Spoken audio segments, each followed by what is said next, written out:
বন্ধু বান্ধৱীসকল এই মুহূৰ্তত আপোনালোকলৈ লৈ আহিছোঁ এটি গুৰুত্বপূৰ্ণ ভিডিঅ' বন্ধুসকল এই ভিডিঅ'টোৰ জৰিয়তে আপোনালোকক অংগনবাড়ী কৰ্মী সহায়িকা মিনি কৰ্মী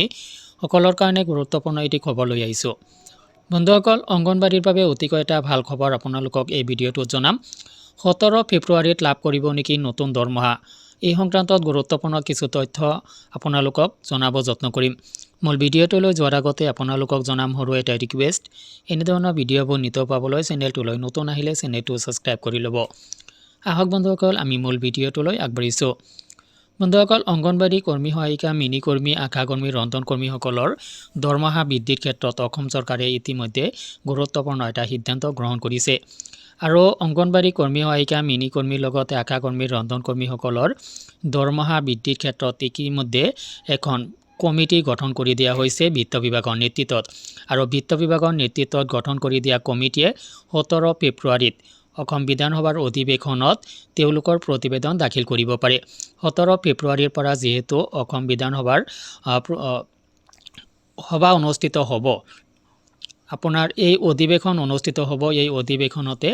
আপোনালোকৰ দৰমহা সংক্ৰান্ত যথেষ্ট গুৰুত্বপূৰ্ণ সিদ্ধান্ত আহিব পাৰে কিমান টকালৈ বৃদ্ধি পাব বা নতুন কমিটিয়ে গঠন কৰি দিয়া কমিটিয়ে কি সিদ্ধান্ত গ্ৰহণ কৰিলে আপোনালোকৰ দৰমহা সংক্ৰান্তত সকলোখিনি তথ্য অধিৱেশনত প্ৰকাশ পাব আৰু এই অধিৱেশনৰ সময়তে আপুনি গম পাব যে আপোনাৰ অংগনবাড়ী কৰ্মী সহায়িকা হিচাপে মিনি কৰ্মী হিচাপে আপোনাৰ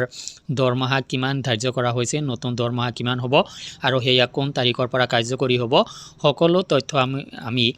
অসম বিধানসভাৰ অধিৱেশনতে লাভ কৰিম আৰু 17 ফেব্ৰুৱাৰীৰ পৰা যেহেতু এই অধিৱেশন আৰম্ভ হ'ব গতিকে 17 ফেব্ৰুৱাৰীত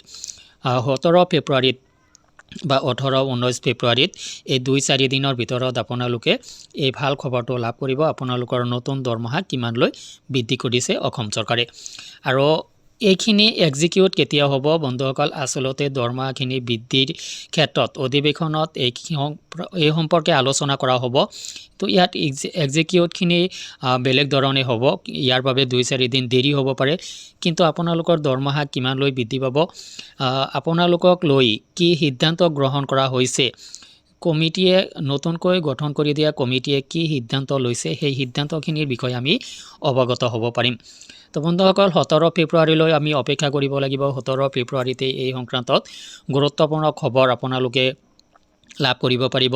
কিমান টকা বৃদ্ধি পাব কিমান সা সুবিধা আপোনালোকে লাভ কৰিব